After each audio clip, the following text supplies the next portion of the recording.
Live from the virtual Nürburgring Grand Prix in Nürburgring, Germany. Welcome, sim racing fans, to the Wave Italy Apex Racing League Prototype Championship live on Apex Racing TV. Happy that you all could join us on this beautiful Friday evening. I'm your host, Joshua Lee. Alongside with me in the commentary box is Dane Baird with Marco Barbanera in the production trailer. And Dane, we're entering the second season of this championship now. Wave Italy coming on as the sponsor, 9 rounds of the championship, and I would put it against any other league schedule in the iRacing that these are the best 9 tracks that could have been picked for this car and these drivers.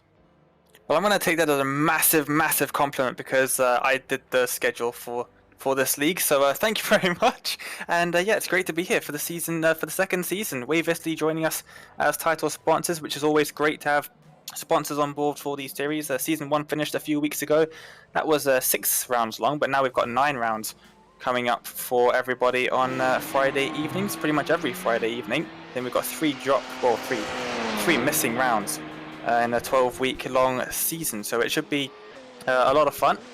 And yeah, the drivers are out there in qualifying. We have got some returning champions from that first season. Alex Salmon in LMP1. He's currently down in 7th in qualifying, though. We've also got Tim Perry for Cabot Motorsport in LMP2 AM, also joining us for the second season. So it's good to have some familiar faces back on the grid. And qualifying has about 3 minutes remaining. Drivers getting their final laps in. Alex Salmon gonna hop up into second, 130.47 for OCM Racing. We're taking a look at Alexander Spetz, who is currently on the top of the board when it comes to P1 Pro, or when it comes to the P1 class, excuse me. And Jason Marichal for Devotion Sim Racing gonna hop up into the first spot for P2 AM. Currently still at the top of P2 Pro is Rick Jonk in the 247, 9th overall currently on the speed charts. Here comes Spetz coming out of the final corner, the Coca-Cola corner, and down the front straightaway. Can he improve on his time? Doesn't look like he'll be able to. A 132.8 is still the best time of the qualifying session so far. Tim Perry improves on his time a little bit, and everybody else working on their final lap times with about 2.5 minutes left here in the qualifying session for round number 1. And Dane, already we're seeing the challenges of this circuit come out. These prototypes love high speed, and you can see as we're on board with Jan Corbs as he makes his way through the Coca-Cola corner. These cars love long sweeping corners. They love to go fast, and Nürburgring has a lot of those corners, but also has a lot of tight braking zones that these drivers are going to have to navigate. Yeah, some very tricky braking zones, and especially in some of the LMP1s. The front brakes are very, all of the brakes really, are very easy to lock up, especially going downhill into turn 1, also into the chicane. We're using the faster of the 2 chicanes that you might see. So you can see now riding on board through them, very fast through there, up on the curb on the left, and then the final corner awaits, and that is Rick Jonk, who is in P2 Pro already at the top of the timing tower. Let's see if he can improve on the lap time that he set before, and he does. He sets a new fastest lap of the session so far, 140.498.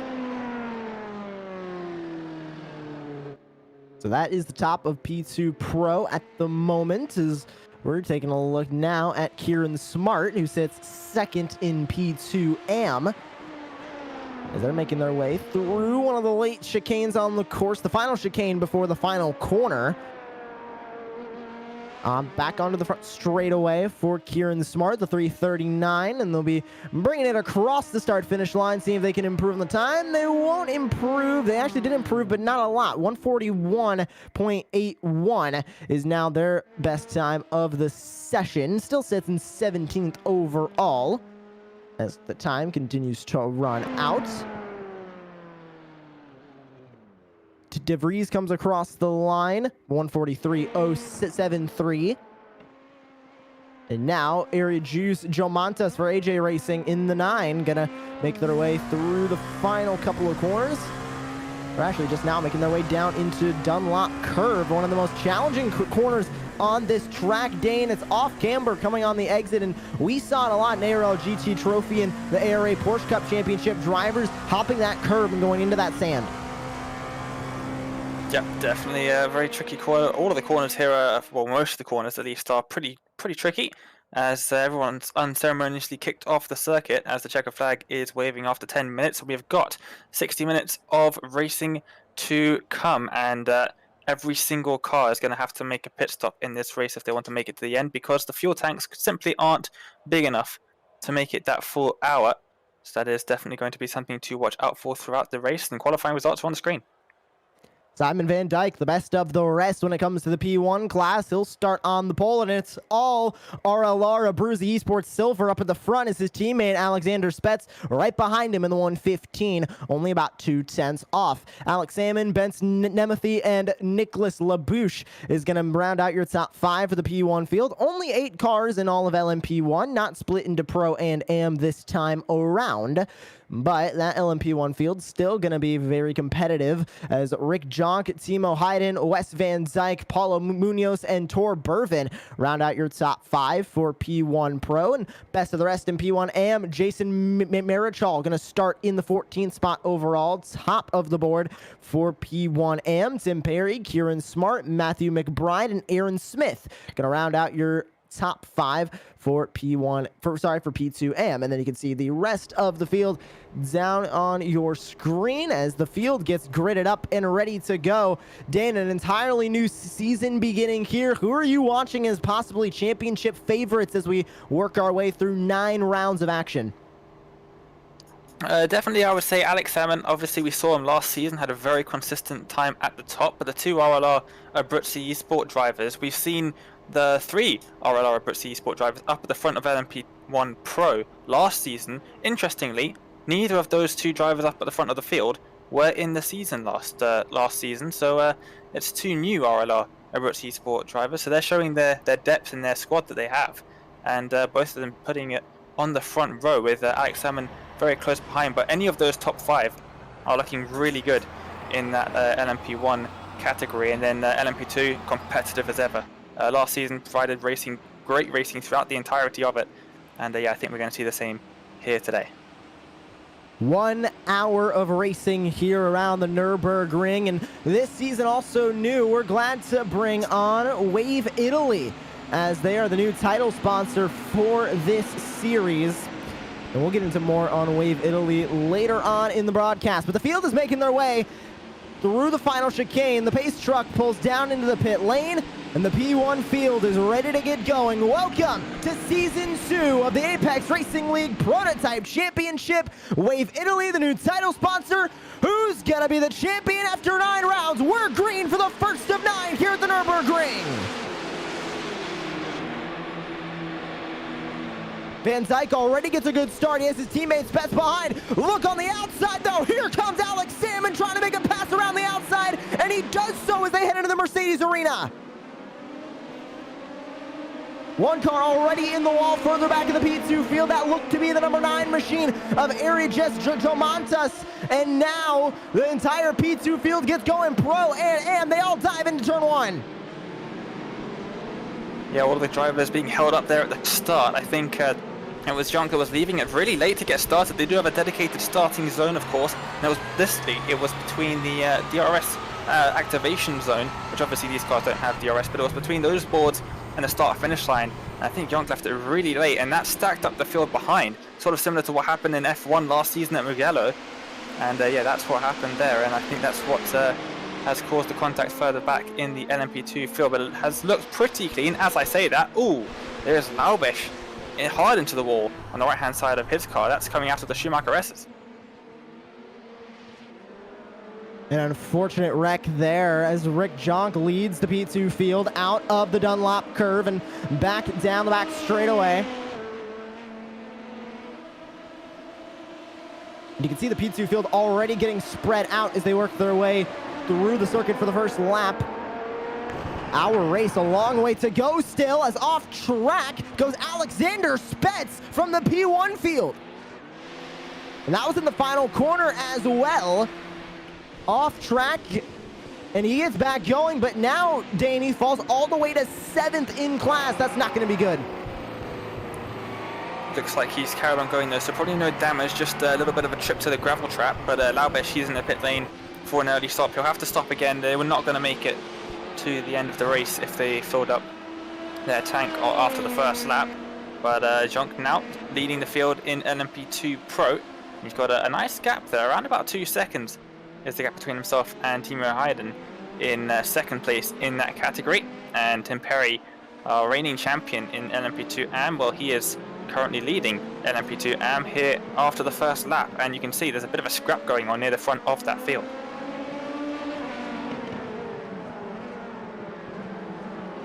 And they worked their way through some of the slowest sections of the racetrack out of the Mercedes arena. And you can see 2 by 2 now. It's Matthew McBride going by Kieran Smart for third in their division of P1 AM.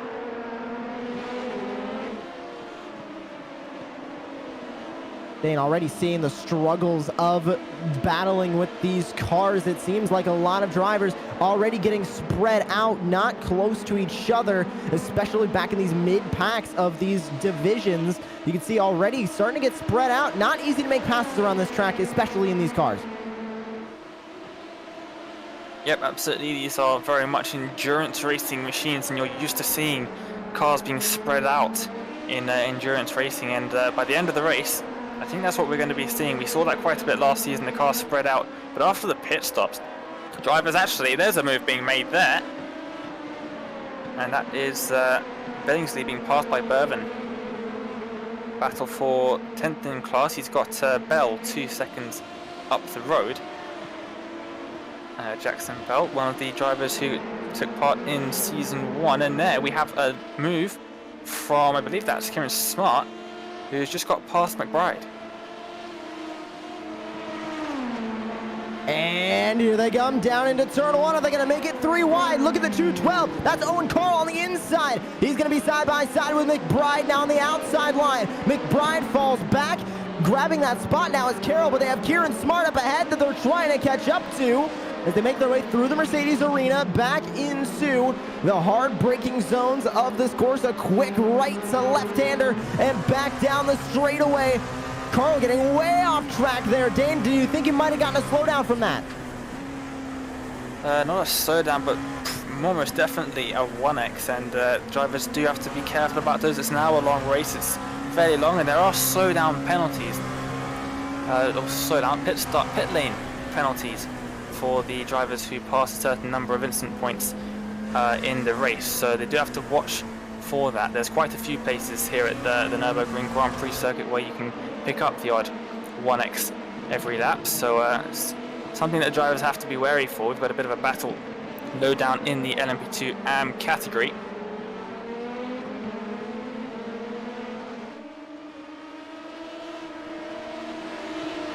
We're taking a look at the 393 of Marco Pavona, and a battle going on now up ahead. It's Nathan Healy versus Kevin Richard. Oh, and around goes the 343. That was Kevin Richard now around as he was battling with Healy, and into the grass he goes. That's another classic example, Dane, that we're probably going to see multiple times during this hour. Running out of real estate on this course. There's a lot of very tight chicanes here at the Nürburgring. What they're going through now is one of them. This final corner also gets fairly tight. Real estate's going to be something hard to come by when they're racing. Yep, definitely some of the best overtaking opportunities on the circuit down towards turn number 1, and then it tightens up quite a lot in the middle of the corner, because there's only really one ideal line through there. It's quite difficult to hold it far around the outside. So we've got a lock up just in front there from Healy, and that could put him under pressure now from De Vries. He's going to try the cutback, but the Mercedes arena, not the place that you're going to be making overtakes very often. It's one of the most awkward sections of racetrack, I think, anywhere in the world. And coming out of it's sort of a bit of a relief. I wish they would just use the chicane, the shortcut, out of turn 1 and just come straight onto this section of the circuit. Would be much better. But yeah, that Mercedes arena, not the best place to try and be running side by side. Really awkward. And yeah, you can see he wasn't able to carry any of that momentum out of turn 2. Still on board with Elias De Vries as they make their way through Dunlop. And this is a battle between two drivers in the P2 AM field. Your current leaders of the respective classes. It's Van Dyke, Jonk, and Perry who currently lead those three. And back through the chicane, you can see two completely different lines from both of these drivers as they try and find the fastest way around. Looked like De Vries might have been a little bit faster as he is catching up in the slipstream of Healy down through. Down now into the NGK chicane.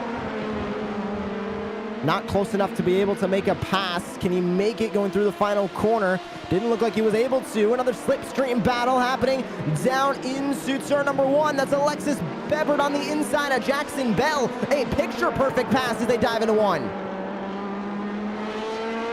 Yep, big send down to turn 1, worked out very nicely, and Arias Mantis in 6th place is just one car in front now, with Usbaumister between the two of them in the battle for 6th in P2 Pro, but battle for P2 and we've got 9th and 10th Usbaumister, who is just in front of the car that we're riding on along with. And we've got a bit of a battle here in LMP1 as well. That's Spets getting past Julian Boutet. And he makes that move pretty easily through the Mercedes Arena section. So I'm eating my words I said about a minute ago. We're on board with Spets now, looking back at that pass he made on Boutet, now running away. And Spets trying a recovery drive now. He's about 9.7 seconds back, but he spun, I believe, around lap 1 or 2 of this race into the sand at the final corner. So he is on a recovery drive right now, and he's doing a good job. Past Hopkinson, he's past Boutet, now trying to set his eyes on Phil Baldwin up ahead. He's got about 8 tenths until he reaches that group.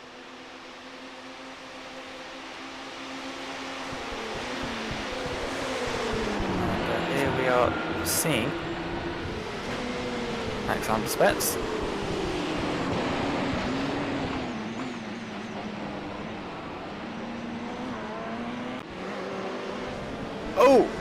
Oh, and he's going to go off again. I believe that's the same corner, and he hits the wall this time. Oh, that's not good. Is he going to be able to make it to the pitch? That's the question. I think he might. Is he going to be able to get going? What's happened there? And he's towed it back to the pit lane. Disaster strikes twice for Alexander Spets in the same corner. That didn't look like terminal damage. He probably could have got going again. I have no idea why he would have taken the tow. That's quite surprising for me. Maybe suggests some kind of hardware failure.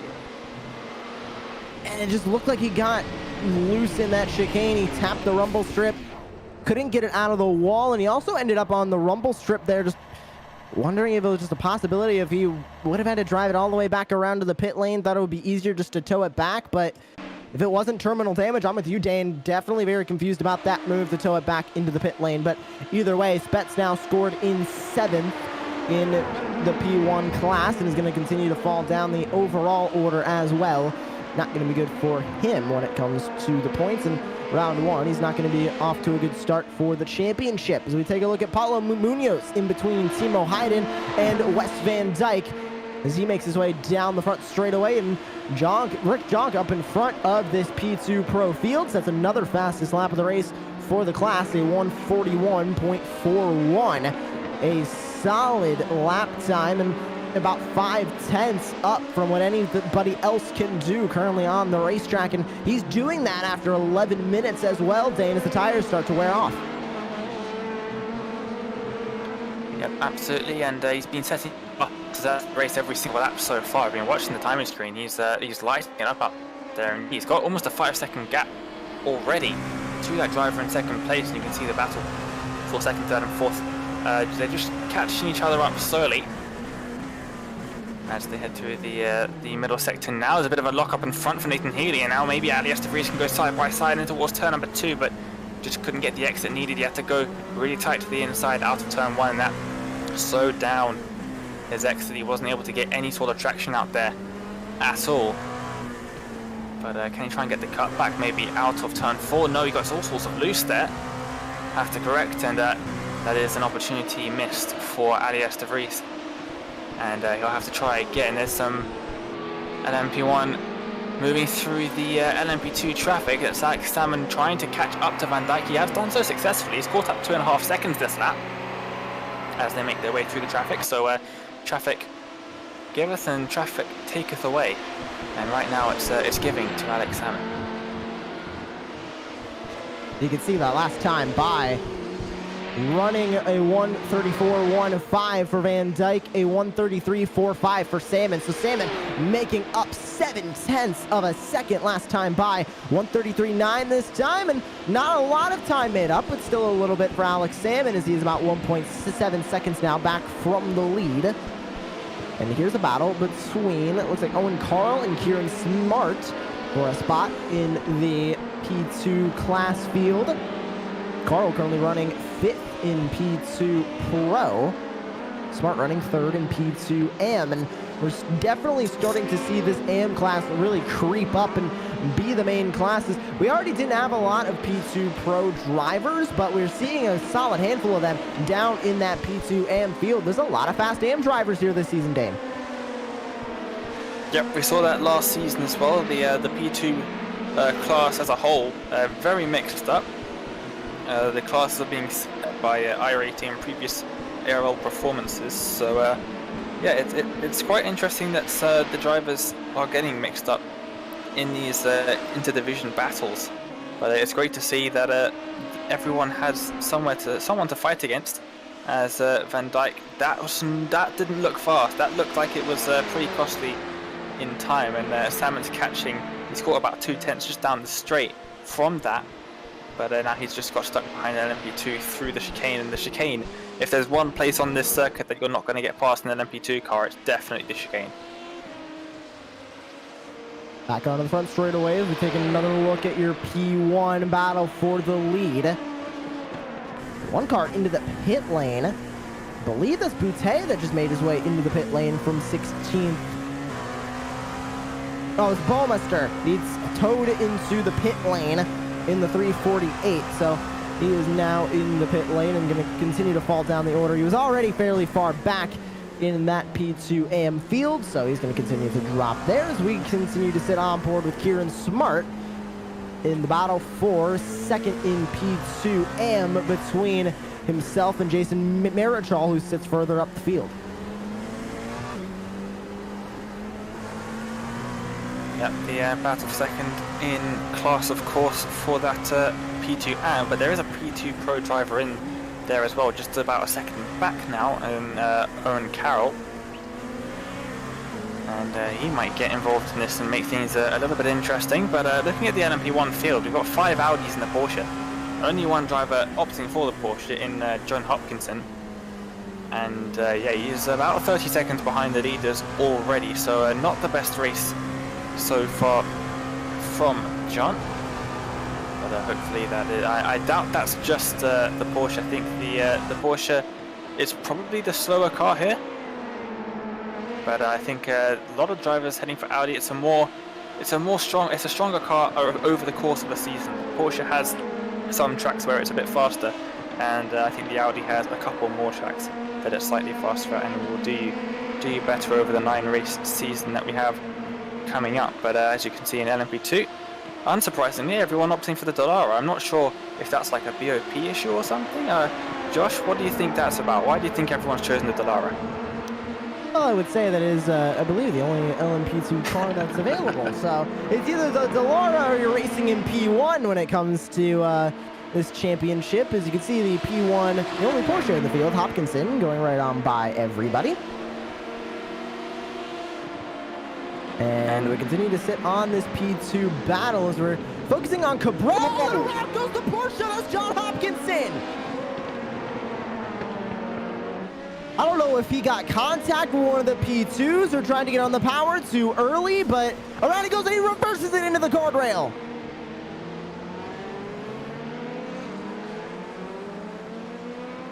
Oh, let's see. I wonder if he has a lot of damage. Yes, you can. You can see it all the way from here, and oh, that car is not handling very well at all. And you can see, I think one of the wheels is pushed in a bit on the side as well. Yep, when you're in an LMP1 car getting overtaken by LMP2 cars, that's definitely a sign that your car is a bit broken. And yeah, you can see it's all squirrely under braking. That's definitely not what an LMP1 car should be. So he's going to have to take that one around back to the pit lane and get some repairs done. If he's lucky, he might just about be able to make it to the end if he refuels the car at the pit stop. So we'll have to wait and see, but he does get past the LMP2 before the Schumacher races, but I think he's low on top speed. Oh, look at that. That's something you don't see every day. Yeah, Hopkinson definitely having issues with that Porsche LMP1, and I would not be shocked if he brings it down into the pit lane, possibly a little bit early for a repair.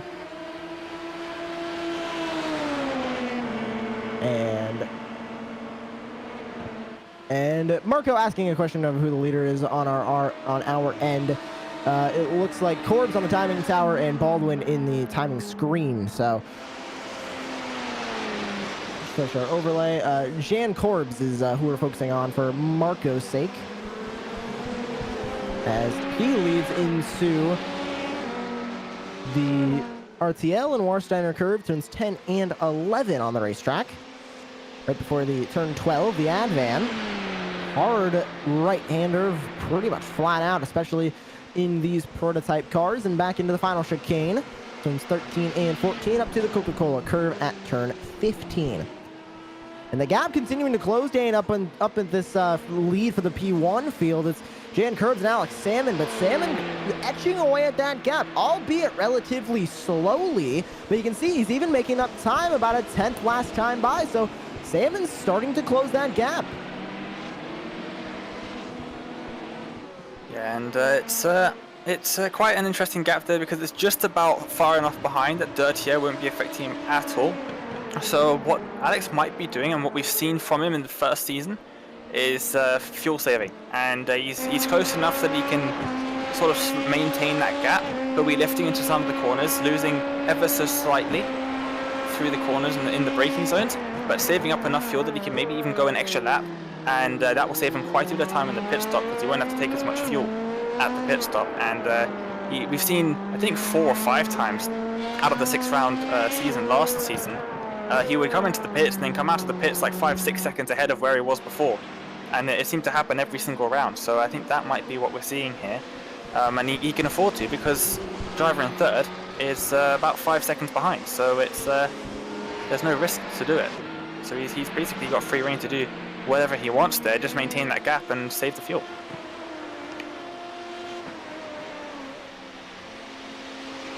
You can see that just that difference in the lap times as Salmon continues to etch away at that lead from Corbs.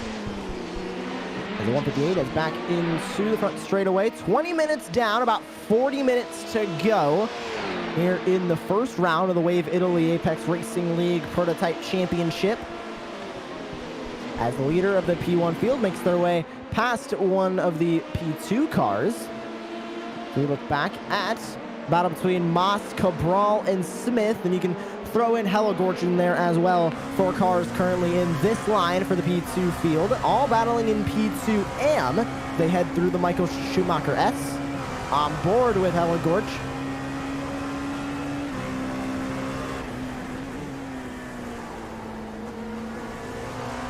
Another fastest lap of the race for the LMP2 Pro leader. Rick Young doing a brilliant job out there, out in front. He's just been consistently setting fastest lap after fastest lap for about 20 minutes. So he's really got this lead all to himself out there, 8 seconds ahead of Timo Hayden. He's doing a brilliant job out there at the moment. On board with Roy Moss.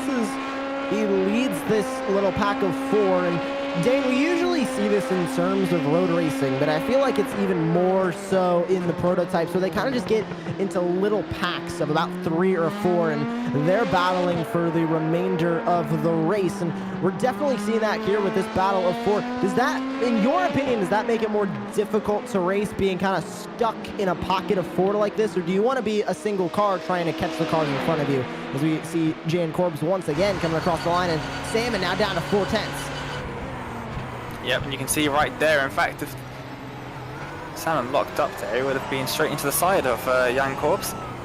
which is, as I said earlier, in these LMP1 machines, they tend to lock up quite easily, and once you do lock them up, you have to get entirely off the brake if you want to get rid of the lockup. If you want the brake, the wheels to start rolling again, you've got to get completely off the brake. You can see, using the boost out of some of the corners maybe, Salmon to try and catch up just a little bit as they reach who I believe is Tim Perry in the LMP2 just in front of them. But in this battle for the lead now, Alex Salmon definitely in with a shot. The pit window for the LMP1s has just opened, I believe. So they could pit now and do a long stint to the end of the race, but it depends on what strategy the drivers have chosen. But knowing Alex, he didn't really come prepared in terms of strategy much. Last season, he in the interview room after each race, he would say, "Oh, I just winged it. I saw that I had a bit of a gap, so I just went for it." And yeah, I think that might be what he's doing here. But maybe as reigning champion, he would have come a bit more prepared. We'll have to see. But that gap a lot lower than it was at the start of this lap. And you can see him just trying to catch up as well. No takers into the pit lane just yet from this P1 leaders as we take another look at the P2 battle. That was Jason Marichal. Now hopping back to the battle between Smith, Cabral, and others as down the inside in the 370 goes Cesar Cabral. He'll take the spot away from Aaron Smith. Cabral now up into 6th in class. And on board as we look back on Aaron Smith in the 342. Working their way through the Ford curve, turn 6, the final corner as they head down into Dunlop. Being very close into that braking zone is Aaron Smith, but we talked about Dunlop curve before. It's not really much of a passing zone, even though it is a very hard braking zone, Dane. There's just no room to make any move through that corner. Yeah, in the outside lane, it's really difficult to keep speed around, as that is Nathan Healy.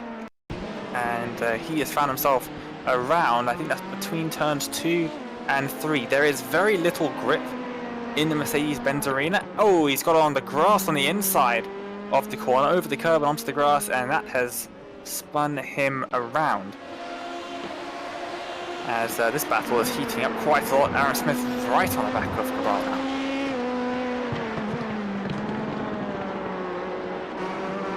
Will he be able to make the pass heading down to turn number 1? He gets loose coming out of the final corner, turn 15. Now down into turn 1. And we've seen this is the major passing zone on the course. It's one of the harder braking zones, and it's also easy coming down the front straightaway to get that slipstream and poke that nose on the inside. He doesn't go for it just yet as they now head into the slowest part of the racetrack, the Mercedes Arena.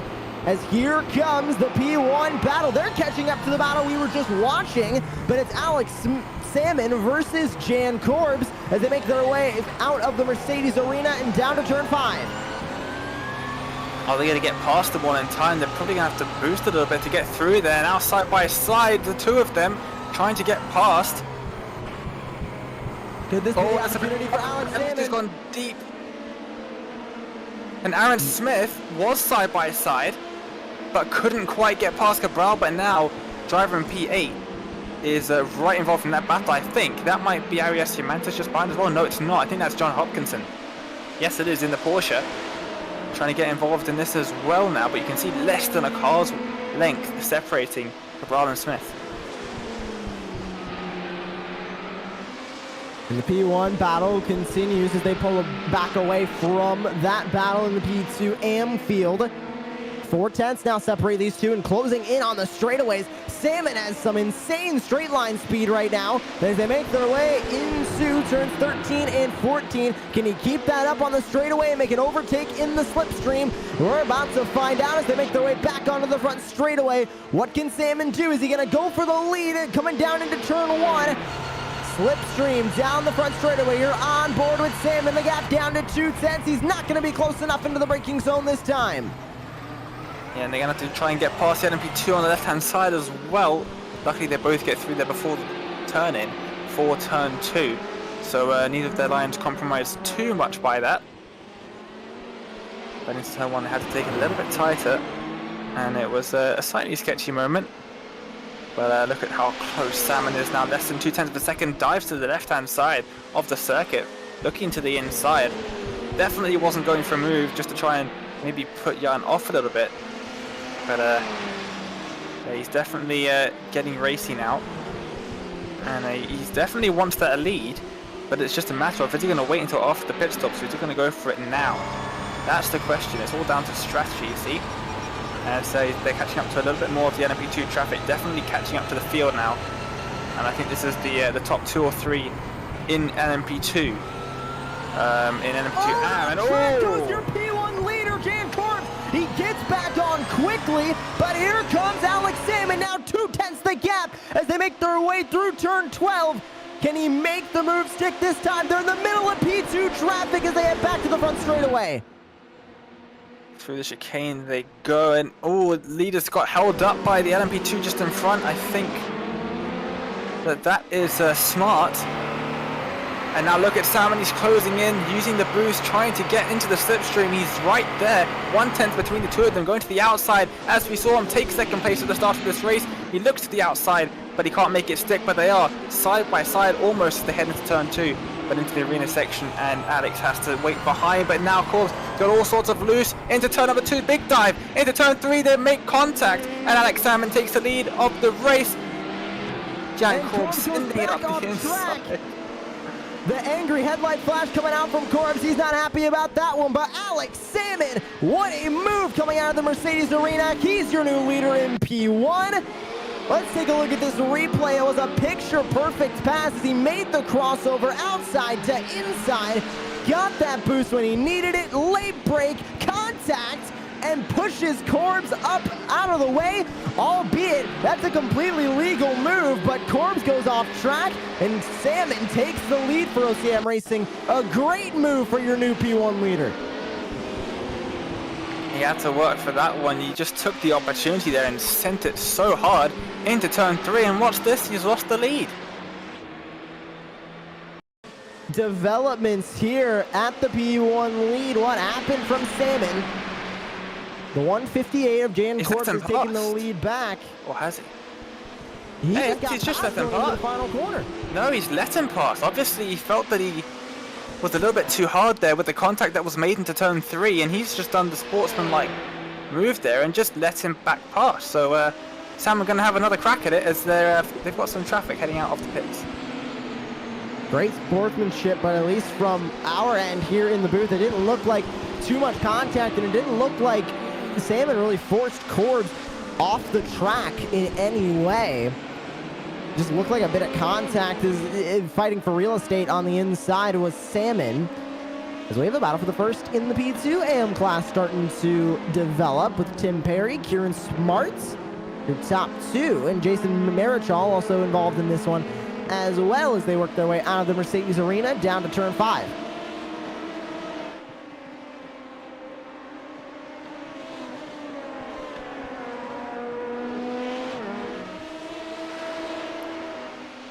Battle still very much there. Salmon still very much there. 3/10 behind now. You can see he was 3/10 heading into the chicane on the lap where he made that move. You can see it didn't quite work out from the initial move. He got a bit lucky to be able to make the move into turn 3. But he's definitely there or thereabouts, and the pit stops coming up pretty shortly for all of the classes. That's sure to throw a little bit of a mix into things. But you can see how getting held up by the LMP2s once again, and there goes Jan Corbs into the pit lane. Now will we see Alex Salmon bring it in this time as Corbs is in, hits the pit limiter, and he'll be heading down into his pit crew. And he has front right damage as well. You can see right into that tire. I'm starting to think, did he maybe hit the wall? It is possible on the inside. When we saw that battle between him and Alex Salmon for the lead, it could have hit that wall on the inside with his right front. So we'll need to get that damage fixed as well. The question is, Dane, is he going to wait for it? Because we know pitting under green, you're going to lose a lot of time already. It doesn't look like he waited for it at all. Out and away right after the fuel and tires. Yeah, the drivers have a fast repair, but maybe he can't see the damage. That's I didn't see him take the repairs, but I think we're going to see a replay Now, yes, so we're going to see a replay of this move again. I think he might have just, when he went to the inside of turn 4, trying to get back past Alex. I'm just trying to think, did he maybe hit the wall? So no damage to that front right. So it didn't take the fast brakes, they didn't need it. Now continuing on the racetrack, and he'll be scored 4th in the P1 class. And will Alex Salmon make his way into the pit lane here? That's the big question that we're asking right now. It doesn't look like he's bringing it in yet. So Salmon stays on the racetrack. We're over halfway done with this race now. 32.5 minutes down, about 27.5 to go. As the 217 Tor Berman makes a move on Erajus Jomantas, but the 9 machine almost making contact with the 217 as they battle in P2 Pro for P6 in that division. Erajus Jomantas, he was one of the drivers in LMP1 in the first season of the ARL Prototypes Championship. He's moved down to LMP2. Obviously enjoying the LMP2 car more than he did LMP1, but comparing that, I think the fastest lap of the race in LMP2 amp.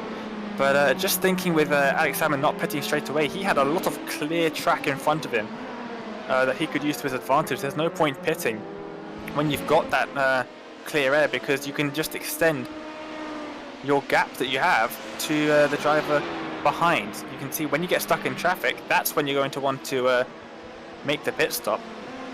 And you can see he's got a couple of drivers in front of him, but I think he's got big enough gap to the main LMP2 package just heading through turn 3 and 4 now, that he can pit when it suits him. He doesn't have to rely on traffic to make that decision for him. I think he has a spotter as well, I believe, for the championship, so spotter will be telling him that he doesn't have to pit yet, and he'll probably be running that fuel tank dry.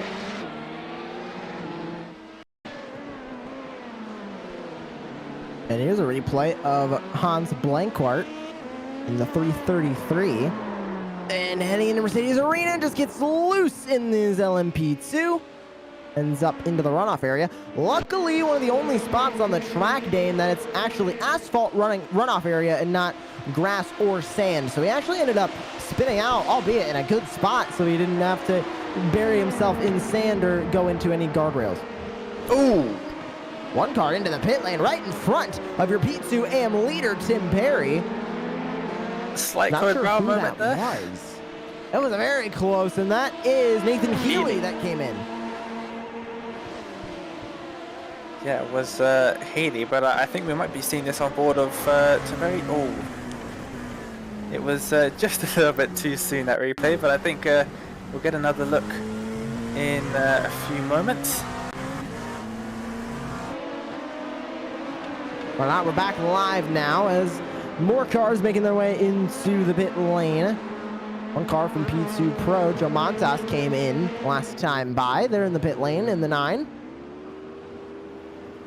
So Dan, we talked about, you can see you taking the faster pair damage fix on the back end, but Dan, we were talking a little bit earlier about the fuel window and how it really opened up about 10 minutes ago now in this race, and a lot of drivers waiting for later. Do you think that's going to be the best strategy, especially for Jan Corbs, who pitted, albeit at the earlier end of this fuel window, and these drivers might try and pull away more and stretch this fuel window as much as they possibly can before this hour's up?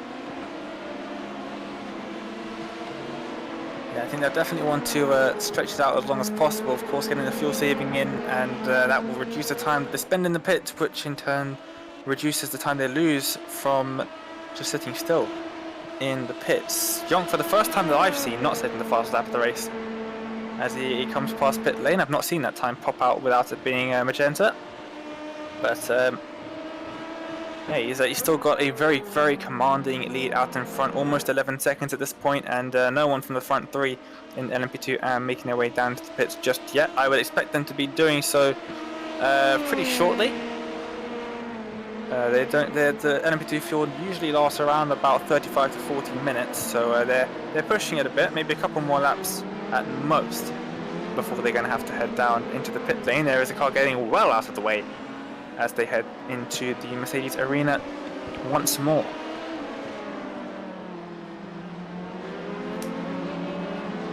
So Tim Perry continues to lead your P2 AM field. At the front of the P2 Pro field, it's Rick Jonk. And at the front of the LMP1 field at the moment, it's Alex Salmon, as we are 37 minutes down now in this race, 23 seconds to go. And new this season for this series is a new title sponsorship from Wave Italy. Wave Italy's mission is to offer the best experience in driving simulation to an even broader audience, with the aim of conveying the thrill of a real race to passionate and professionals of esport and sim racing. We offer extremely performing and realistic devices, also suitable for corporate or private events. An unforgettable, immersive driving experience. Wave Italy are providing the overall winner of LMP1 the choice of their high-end Wave Impetus Imola or Wave Impetus Monza sim pedals in a color of their choice. Overall winner of LMP2 gets half a day of professional coaching at the Wave Italy Professional Training Center in Verona. To get 5% off any product at waveitaly.com, use the code APEXRACING5 at checkout. Also sponsoring this series is obviously the Apex Racing League. You can head to apexracingleague.com, sign up for any of the leagues that we have currently accepting signups, and make sure to tune into Apex Racing TV. Every broadcast of every Apex Racing League event will be live on Apex Racing TV. Also providing sponsorship for this series is Apex Racing Academy. You can head over to apexracingac.com and check out all of the pricing options for setups, track guides, one-on-one coaching sessions, and more from some of the best in sim racing. So apexracingac.com for that. And all the overlays that you are seeing on our stream today is provided by SDK Gaming, sdk-gaming.co.uk, for all pricing options for the most complete overlay in sim racing. Use it for league broadcasts, personal broadcast of your races, and anything in between. Head to sdk-gaming.co.uk for all pricing options. As we work continuing this race here at the Nürburgring for round number 1 of the championship in the Wave Italy Apex Racing League Prototype Championship. Alex Salmon leads LMP1, and Dan, we saw a good amount of cars come in a little bit earlier on in this pit window, but it's been pretty quiet on pit road for the last 5 minutes. A lot of drivers electing for that late pit stop that we were talking about. Yep, absolutely. Not really seen anyone go for an early pit stop. We saw that a couple of times in the first season, but not too much, so it looks like the drivers are continuing that trend by staying out for as long as humanly possible. And they won't be coming around this time by either, but I think surely they're going to have to come into the pits at the end of this lap, because I don't think I've ever seen an LMP2 car fuel last this long. Right, it's pretty long now, 40 minutes on the clock, so we'll have to wait and see, but I don't think it's going to be too long until we see those LMP2 cars come down pit lane. And at that point, we're going to see a lot of cars into the pits. I think Aaron Smith has just hopped down into the pits, but we've got quite a lot of LMP2 cars on the grid, around, we're just over 25, so lots of those are going to be heading down to the pits very, very shortly, and that's going to be a very busy pit lane.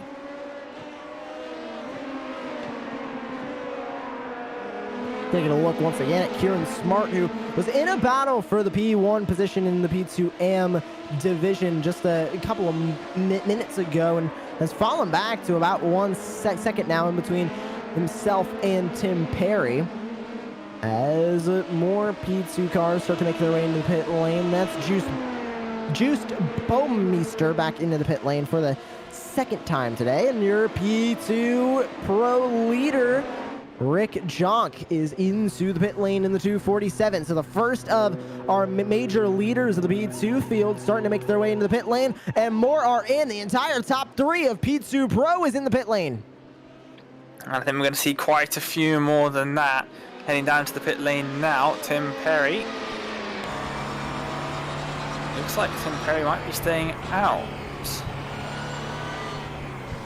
which is interesting. No, Perry into the pits. I think we're going to see everyone into the pits. Smart, not in the pits. Kieran Smart is looks like going to take the lead of overall LMP2, coming out just in front of LMP2 Pro leader Rick Jonk. So That's something that you might not see very often, the amateur class leading the pro class, but Smart's surely only going to be able to make it one more lap, and we've got LMP1 drivers heading into the pits as well. I believe it's Sam and Baldwin and Boutte that haven't pitted yet. So those are drivers in LMP1 that we're going to see pit either on this lap or very, very soon. So Baldwin and Boutte now staying out on the racetrack, and Baldwin going to assume the lead now. Corbs and Hopkinson have both come in, but Hopkinson came in, obviously, I believe a little bit earlier on to fix damage. Yeah, he came in on lap number 18, which was about 2 laps before Corbs. So Corbs last pitted on lap number 20, and for reference, Alex Salmon just came in. He pitted on lap number 27. About 7 laps in between the pit stops from those drivers, and Salmon comes out in front of Jan Corbs, so by about 2 seconds as well. That's a pretty big gap, Dane, between these two leaders, and assuming when Boutte and Baldwin come in, we're going to see Salmon and Corbs back at the top 2. Corbs has some work to do now. Yeah, it's just like what we were seeing last season. Alex Salmon, once again, really, really good in the pit strategy somehow. Yeah, just obviously either just light on the fuel or something, because he seems to just gain time in the pit stops every single meeting that we've had in this series so far, and in round 1 of season 2 he looks like he's continuing that trend.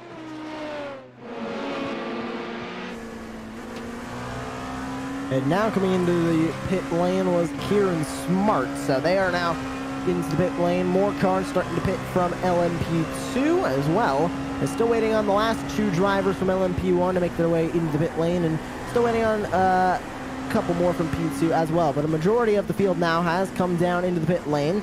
Jason Marichal, who we're looking at now, chasing down Tim Perry for second place, about to be first in P2M, as they're going to fly on by Kieran Smart. As you can see, Kieran Smart coming out of the pit lane there. This is going to be close between the P2 leaders. And I think Smart gets out just slightly in front of him by about 9/10 of a second. And now they have Salmon in between them. That was a great time pit stop for Kieran Smart. They keep the lead, but they get loose heading into the corner. Oh, yeah. Either cold or warm tires on that car. Most likely the latter. And yeah, Kieran Smart getting all sorts of loose through there. Also into turn number 4. What is happening here? We've got that's John Hopkinson making their way through the NMP2 field. On board with Jan Corbs as he tries to fight through P2 traffic. That was their P2AM leader, Kieran Smart. They work by, but now here's the battle for the first spot in P2AM between Smart, Perry, and Marichal.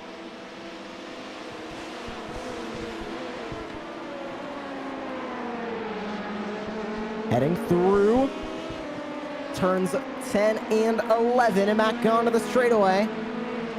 Perry closed that gap fairly quickly, down to 3/10 now. It was about a second to 9/10 when they came out of the pit lane, and here comes your P1 leader, Baldwin, into the pit lane for his pit stop. Still waiting on Julian Boutte, and then that'll be it for your P1 field.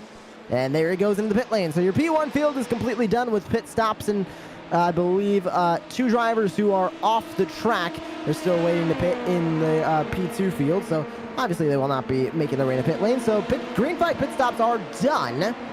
Or pit stops, I should say, rather. And now with 14 minutes just about left in the race day, and it's the final stretch, and a lot of drivers going to be trying to gain as many positions as they possibly can. But looking at the timing tower, there's a lot of fairly spread out gaps that a lot of drivers are going to need to close in on.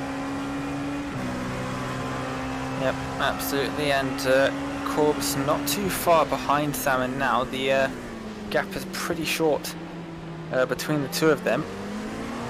But yeah, Salmon in the lead of the race as they head in towards the final 10 minutes or so left in the race, and he's got his work cut out for him, but obviously being the reigning champion, he's not a stranger to those top positions and what he needs to do. So I think he might have this one in the bag. We'll have to wait and see as we head into the later stages of the race.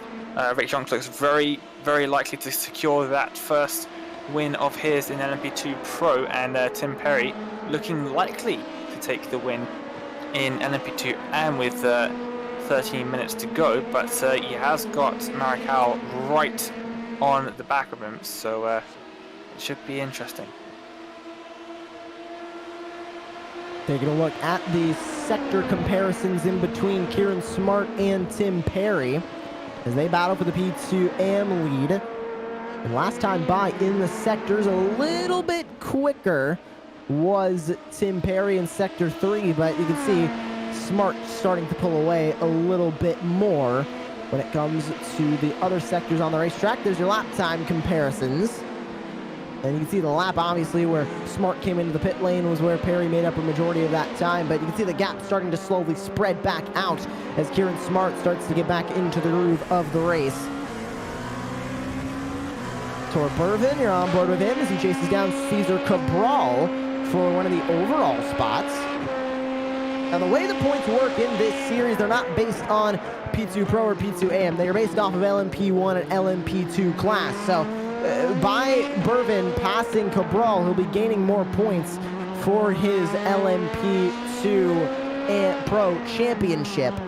So he wants this spot, and he's not going to give him any slack either. Neither is Cabral, who's on the AM class side of things. He's not going to give the pro driver any slack at all. This is racing for points.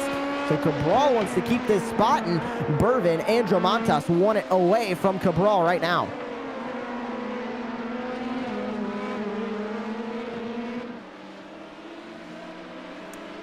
Yep, they do have their work cut out for them, because we've seen Cabral being pretty quick so far. So for Tor Burvin and Arias Simantis, it's going to be quite difficult to try and get past with limited time remaining in the race.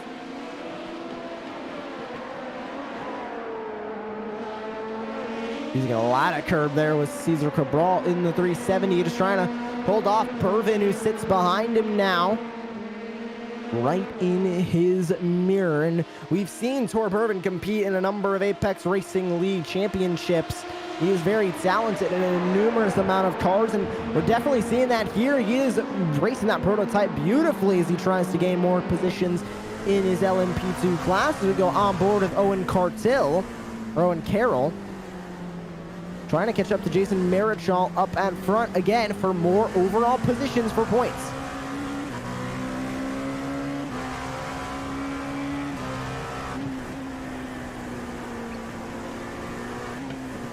Fast left-hander at turn 5, immediately harder braking zone for turn 6. Trying to use as much slipstream as he possibly can to catch up to Jason Marichal up in front. Heading through Dunlop. And for Kirill now, he is a solid 43 seconds back from the lead in LMP2 Pro. So he doesn't have a race for the win at his hands, but he has a race for more points, because those points can become important. If you're starting out slow in round number 1, you're already at a disadvantage for the remaining rounds that are coming up. Yep, absolutely, but it is quite a long season, of course. There's still 8 more rounds after this, and the drivers do get to drop one, so it won't be the end of the world for drivers to not have the best opening round, but of course you want to try and save that drop beat for the last round if possible, because yeah, you don't really want to start off the season knowing that every other race is going to count from now on. As we see a couple of drivers who aren't going to finish the race, they're going to be in that situation, and that's not a good situation to be in. We saw it in the Apex Racing Academy Porsche Cup Championship last season. Quite a lot of the drivers not having the best first round. That put them under a lot of pressure for the rest of the season, and we're seeing that here for quite a few of the drivers as well. Most notably, quite a few of the drivers in LMP1. We've got Alexander Spetz as well, out of the race completely after those 2 incidents into the final corner, and he's going to be under a lot of pressure to get good results for the rest of the season, because this is his drop round. And we talked about the schedule a little bit earlier on, but I want to go a little bit more in depth as we have about 9.5 minutes remaining, or sorry, 8.5 minutes remaining here in the race from the Nürburgring. This is round number 1. We're heading to Hockenheim next week for round 2. And then in the middle part of the season, Le Mans, Silverstone, Spa, Motegi, Road America. And then we finish off rounds 8 and 9 at Watkins Glen and Daytona. That is a stacked schedule. A lot of great courses, but also a lot of tough courses as well. And a lot of courses that are going to throw curveballs at these drivers. One of the more unique ones on the calendar, Spa, Hockenheim, a brand new circuit on the iRacing service that these drivers need to get used to. We're going to Le Mans, one of the most famous circuits in the world, ending off at Daytona, one of the most legendary road courses when it comes to endurance racing. It's going to be a fight for the championship at some great venues, and it's going to be a challenge for these drivers to stay consistent through these different racetracks. Yeah, absolutely. We've got a lot of series that start off at Daytona, like NASCAR or IMSA, but we're finishing that at the Daytona Road Course. It's recently been updated a little bit. In the most recent update for iRacing, they've extended the pit lane to better match the real-world road course pit lane, so the pit exit is, well, the pit limiter is on right until the end of the pit exit, and also there's a little bit more concrete on the bus stop chicane. That was put there for NASCAR so they could add those turtle curbs, but we don't use the turtle curbs on the road course. But of course, yeah, that's going to be the season finale, but that's at the end of June, so that's a long way away. We're only in the middle of April now, so the drivers are going to have to be on it for quite a while. 3 races and then a gap week, repeating pretty much throughout the season. 3 weeks, I believe, between now and the finale are not going to have races, but going to have quite a lot of racing between now and the end of the season. It's going to be brilliant, especially if it's anything like what we've been seeing so far today. It's been a fantastic first round of the season so far, and there's still 5 minutes left for something to happen, especially in LMP2 AM, which is currently the closest gap between 2 leaders of any class in the field. And time's still winding down as we're going to reach about 6 minutes to go. Taking a look at that, only about roughly, I'd say 4 or 5 more laps to go as the leaders sit right now. As Alex Salmon and Jan Korb still at the front of the P1 field, about 3 seconds separate those two. Rick Jonk leads by about 16 seconds over your second place driver Timo Heiden in P2 Pro. And P2 AM, possibly the closest battle we got going on right now. They're within 2 seconds of each other. It's Kieran Smart and Tim Perry as they go battling in the P2 AM class, looking for that win. Majority of the other cars spread out across the Nürburgring Grand Prix circuit as we near the end of this race. The final push for each of these drivers to try and gain as many positions as they possibly can is now. As the pit stops are over, the checkered flag is looming. These drivers are running out of time to try and get a good start on the season in terms of points. And Alex Salmon right now at the front of the P1 field looking to continue exactly where he left off last season here in this league, Dane, because he was the champion last season and he's looking to continue that winning streak here in the Nürburgring. Yep, absolutely, and I think he won 2 of the races last season, but he was consistently up in the top 2 or 3 drivers, but he hasn't won it yet. A little bit of a sketchy moment there with LMP2s. I think one of them just in front of him is blinking on and off the screen, which definitely isn't what you want to see when you've got 5 minutes away from taking the checkered flag in first. But yeah, he's managed to navigate that, but traffic always does play a part, and it can still be quite sketchy near the end of the race. Everyone's still not quite settled in, used to having the LMP1s, so other drivers in LMP2 might not be used to LMP1s on the track with them. They might drive LMP2 in IMSA and have never driven with LMP1s before, so it's an interesting challenge. I think he's just caught up to John Hopkinson now, and he puts him 2 laps down, and the sole Porsche LMP1 on the field. But coming around through the final chicane and through the final corner, it was Hopkinson that was blinking all over the screen a bit earlier. But around the final corner, 4.5 minutes to go, and Alex Salmon might just be standing on top of the podium in a few minutes' time. We'll see exactly if he will be very, very soon as we grab another look at De Vries battling with, looks like Jackson Bell up ahead of him for 11th in P2 And this far down the order in the class, Dane, those points really become important because you already know you're not going to get a great finish. You at least want to try and get as many points out of it as you can. And there's one more point up ahead of Alias De Vries right now with Jackson Bell. If he gets past him, he'll gain one more point on the day. Yep, absolutely. Alias definitely going to try for it. 3 minutes left, so that's going to be 2 laps or so. Potentially 3. I thought looking for the inside there of Jackson Bell, but no, just that's the line that Alias takes to. There's quite a few lines you can end up taking around that final corner. It's quite wide through there on exit, so that it allows quite a few lines to be taken. But Bell just has the upper hand so far, but that could all change in a couple of laps. We'll have to wait and see on that one. But one of the closest battles on track at the moment is between Timo Hayden and Munoz in 2nd and 3rd in LMP2 Pro. They're only separated by 0.2 of a second.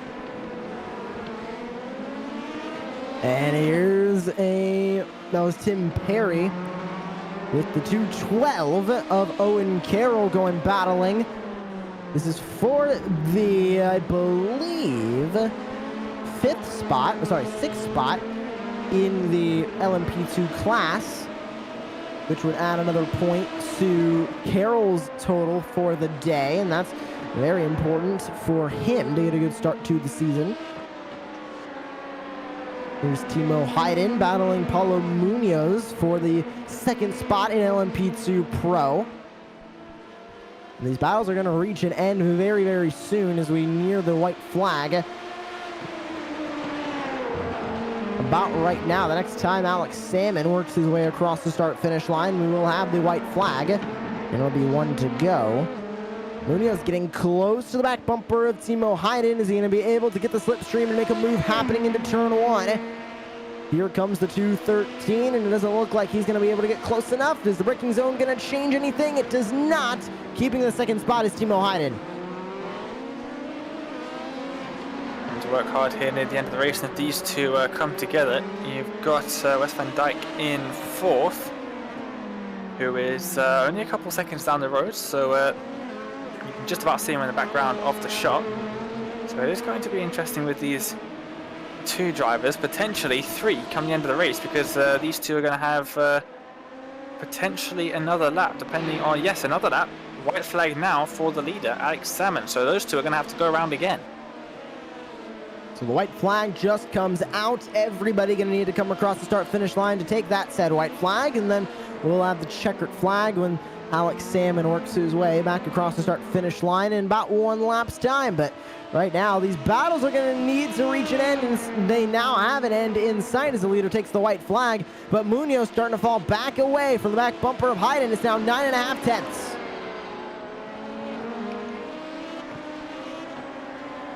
These 2 are battling for 2nd place in the P2 Pro, and that difference between 3rd and 2nd place points, they're also battling for 2nd in the class. The LM3, upwards of 6 points in between 1st and 2nd.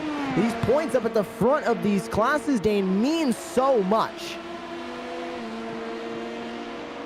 Yep, absolutely, and Paulo Munoz probably not going to be able to be close enough on this final lap for these drivers to make anything happen. But coming around to the final part of the lap now is the race leader, Alex Salmon. You can see there getting past his final LMP2 half the lap. Around the final corner he comes, and he will take the win for round number 1 of the Apex Racing League Wave Italy Prototypes Championship Season 2,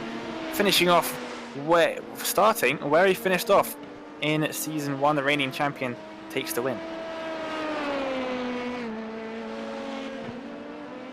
So Alex Salmon starting where he left off here in Season 2. Grabs the win in the LMP1 class. Jan Korps comes home in 2nd. Here's your leader of LMP2 Pro, Rick Jonk, looking to come home a winner here in round number 1 from the Nürburgring. He makes his way into turns 13 and 14. and finds himself on the front straightaway. A dominating day from the 247 as well. He was always up front of the P2 field, and he is going to get the win for LMP2 and LMP2 Pro.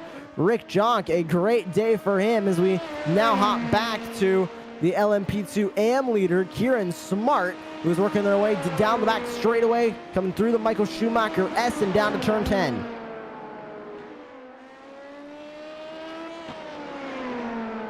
Absolutely, he was just in the right position there to be just ahead of Alex Salmon as Salmon crossed the line. So everyone behind him in his class has already finished the race. So he really just has to cruise his way through the final chicane now. One of the only drivers left on the track to finish the race, and he will come around the final corner now and take the win in the opening round. So good performance from Kieran Smart, and he will lead P2 AM heading into round 2. And very excited about that as well. As you can see him making his way across the start-finish line. That is all of your winners across the finish line. Just waiting on the remainder of the cars to work their way across. But here's your full race results, and a great day for Alex Salmon and OCM Racing as they grab the win in LMP1. Jan Corbs, Phil Baldwin, Julian Boutte, and John Hopkinson round out your top 5 when it comes to LMP1. We hop down to LMP2 Pro. A great day for Rick Jonk and Race Clutch as he grabs the win. Timo Hayden in second, Paulo Munoz third, Wes Van Dyke fourth, and fifth in LMP2 Pro was Owen Carroll. LMP2 AM, Kieran Smart grabs the win for Track Scotland. Tim Perry, Jason Marichal, Matthew McBride, and Cesar Cabral rounds out your top 5 of the P2 AM field. And you'll see the remainder of the results for each of the classes on your screen. And day in this first round of the Wave Italy Apex Racing League Prototype Championship had some good battles in it, but I think what it had more was it's the preview of what we're going to see for the remainder of the season. We know who the fast drivers are now coming out of round 1. Question is, are they going to stay like that? That is a very good question. I think definitely up at the front of LMP1, we missed out a lot on Alexander Spetz, of course, making those 2 mistakes out of the final chicane in towards the final corner, and that's what ended his race after just 5 laps. But he is definitely going to be one of the ones to watch up in the front of LMP1. LMP2 Pro, Rick Jonk looked very convincing up at the front, and it would be pretty difficult to say that he won't continue that heading into the next 8 rounds of the season. It's going to take a lot for the rest of the driver to catch up to his level, because he was really on another level in today's race. So he's definitely, after this first round, definitely going to be up there on my list of championship hopefuls. We do have some drivers standing by in the interview waiting area, and we're going to bring in first your LMP1 winner on the day. It's Alex Salmon. Alex, welcome to the Apex Racing TV commentary box, and what a day for you, a dominating day in LMP1s. How was it from down on the track? That was awesome. Yeah, that was a really good race. It's good to be back. Yeah, no, that was interesting. It's definitely a much more busy field this season in LMP1 towards the front. So yeah, that was awesome. And how does this boost your confidence for the season? Because obviously you grabbed the championship last year in LMP1 and you transfer over to this year. No pro and AM split. It's just one class for LMP1 this season. How much confidence does this give you heading into the remainder of the season that you're still on top when it comes to this car and you're still on top when it comes to this class and have a run at the championship this year? It's early days. I mean, we're a slightly longer season this season, so there's a lot that can change in that time. And yeah, this Nürburgring isn't the best track that kind of shows everything. So yeah, we'll see. We'll see what other people bring, and yeah, we'll just try to be up there or thereabouts. And coming out of today, we're heading into Hockenheim next week, and a fairly different circuit than the Nürburgring. How confident are you in Hockenheim, especially because it's one of the newer circuits on the iRacing service? Not a lot of time to really get the setup right or practice on it from now until then. Yeah, no, this will be the first time the LMP1s have gone there next week, so yeah, we'll see what it's like. I've heard some interesting things of people that have given it a little bit of a look already. I think it's going to be an interesting track. I think it will not be what people expect. Certainly, from what I've heard, it's not what I would expect. So, yeah, we'll see. See what happens, really. If I may butt in here, as someone who has tried the LMP1 car at Hockenheim, it is awesome. That's good to know. It is really, really good, so I can't wait for next week. Well, and I'm especially excited now to see what happens next week. And Alex, anybody else you would like to thank here on Apex Racing TV? Yeah, I'd like to thank Taylor Mills again for starting her second season spotting me. She did an awesome job. She was what won that race for us, I think, really. The guys at OCM Racing, they've been a massive help as well. And just a special shout out to Phil there, who I think he signed up, Phil Baldwin signed up an hour before the race for the league and managed a P3, so big up Phil as well. Well, thank you very much for joining us up here in the commentary box, and congratulations on your win in LMP1. Thank you. Thanks. And now we transfer over to standing by with Dane Baird. It's going to be your LMP2 Pro winner, Rick Jock. Yeah, let's get him in here for a chat. Rick, can you hear us? Yeah. Well, first of all, congratulations. First race in the Prototypes Championship, and you came away with the win, but not just that, it was quite convincing up at the front. Yeah, thank you. Yeah, it was an interesting race. Yeah, getting pole and then the win was obviously the best scenario, and that was the goal. So, yeah, that was a good first round and a good start to the championship.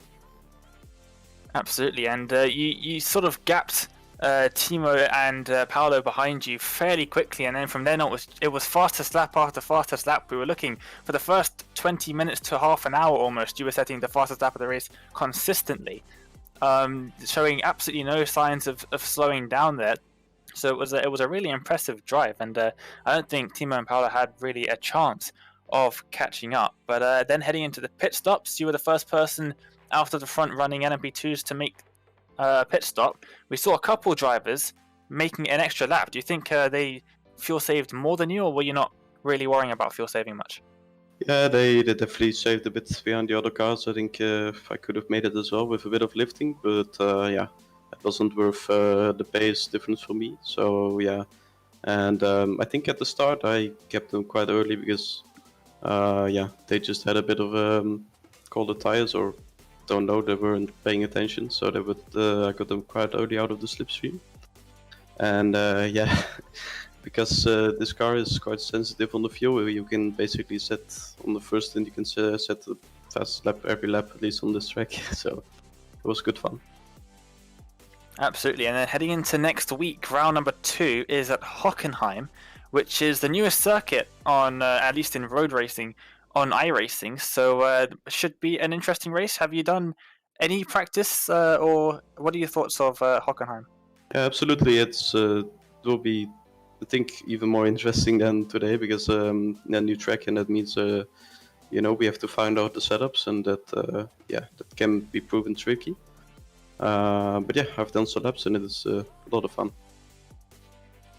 It absolutely is, and it's quite wide in places. I've done a bit of AI testing and a couple of hosted session races myself, and in the multi-class it looks like it's built for multi-class. Really, it's quite wide other than the final sector, so it should give you guys a bit of an easier time with the LMP1 traffic. Yeah, I think it will be a bit tricky in the last sector, but yeah, we will have to be patient with that. So hopefully the LMP1s can deal with it, but yeah, we'll see. Absolutely. Well, Rick, thank you so much for joining us for an interview. Congrats on the win. Before we let you go, is there anyone you'd like to give a shout out to? Yeah, I would like to thank my team, Race Clutch, for the support, and yeah, let's keep going like this. Absolutely. Well, if you keep going like this, you'll have the championship wrapped up fairly quickly. But Rick, thank you so much for joining us, and we'll see you next week. Thank you. And it was great to hear from him, Josh. And who have you got up next? We're going to grab Tim Perry, who's joining us now in the booth. Tim, a good day for you in LMP2 AM. Second place finish for you in the 383. How was the race in the entire hour from you inside the car? Yeah, it was a really intense one, actually. It was really, it was an absolutely brilliant race. You know, like, managed to get a good start. I think Jason got a bit of a slowdown on the first lap, so managed to get past him. But then it was just a case of holding on to the first pit cycle, really. And it was just really intense. I had everyone right on my bumper the whole time. And I think I had to eat up a bit more fuel than them and a bit more tyres, which kind of left me a bit exposed, really. In the pit cycle, ended up putting a bit too much fuel in. So I came out P2. And then Kieran just drove a great race, didn't make a single mistake when he got in front of me. And that was it, really. Now, throughout the race, we saw a lot of small battles going on through the LMP2 AM class. You were always pretty much at the front of them. Do you think that was a blessing in disguise, really being out of the battles and you could really focus on your own race? Because we didn't see you make really any mistakes from up in the booth. Yeah, I think it helped a lot, actually, just getting that track position at the start. It did help a lot because I think there was a lot of battling going on behind and they were losing time. And I was managing to stay in front. I think a few of the guys behind me were probably quicker on raw pace, but having that clean air in front of me helped undoubtedly. We're heading to Hockenheim next week, and a lot of uncertainty from the drivers as it's not really a circuit that has been used too much in iRacing up to this point. How confident are you, and how much practice are you going to put into trying to hopefully get a LMP2 AM win next week? Well, I don't actually own the track yet, so I suppose I should buy it at some point. But yeah, I'm probably going to buy it tonight and start practicing tonight. So I should be okay by the time next week comes around. Well, I'll be honest, I'm commentating here, and I don't have the track either, so I should probably buy it as well. But before we let you go here on Apex Racing TV, anybody else you would like to thank? Just a big thanks to you guys for putting this series on again. I really enjoyed the first series, and yeah, just really glad it came back. And just big thanks to my team as well. Well, thank you very much for joining us here in the booth. That was Tim Perry, LMP2 AM second place driver. And that's going to do it for our broadcast here on Apex Racing TV. Dane, we're heading in to what a lot of drivers have been saying over the interviews, the 3 interviews that we had. Just a lot of uncertainty coming into Hockenheim. Are you expecting a lot of the same racing that we saw here at the Nürburgring? Are you expecting some drivers to maybe have a little bit more incidents and a little bit more multi-car incidents than compared to today where we had a lot of single-car spins? I would say we're going to have quite a bit more overtaking. I just think that there's quite a few overtaking opportunities. You can run side by side a lot easier at Hockenheim than you can run here at the Nürburgring. So I think overtaking will definitely be aided also by the fact that pretty much everybody on the grid today has driven Nürburgring a lot before this race. Hockenheim Ring not so much. It's only been out for a few weeks at this point. Not too long at all. And yeah, that's not going to help. I think we might see a few more mistakes, small mistakes, from the drivers throughout the next week's race, and that might help overtaking a bit as well. But yeah, no setups as well. You can't really get shop setups because it hasn't really been visited by LMP2 or LMP1. So it's going to be an interesting challenge for the drivers and for the teams as well, especially getting those setups sorted. So yeah, it should be interesting. I'm looking forward to it. And we hope to see you in 1 week's time at Hockenheim, the virtual Hockenheim here on Apex Racing TV. Thank you all for joining us here for round number 1 of the Apex Racing League Prototype Championship. Thank you to our sponsors who helped put this championship on: Wave Italy, Apex Racing Academy, and SDK Gaming. For Marco Barbonera, Dane Baird, I am Joshua Lee. Thank you for tuning in, and we're saying good night from the Nürburgring.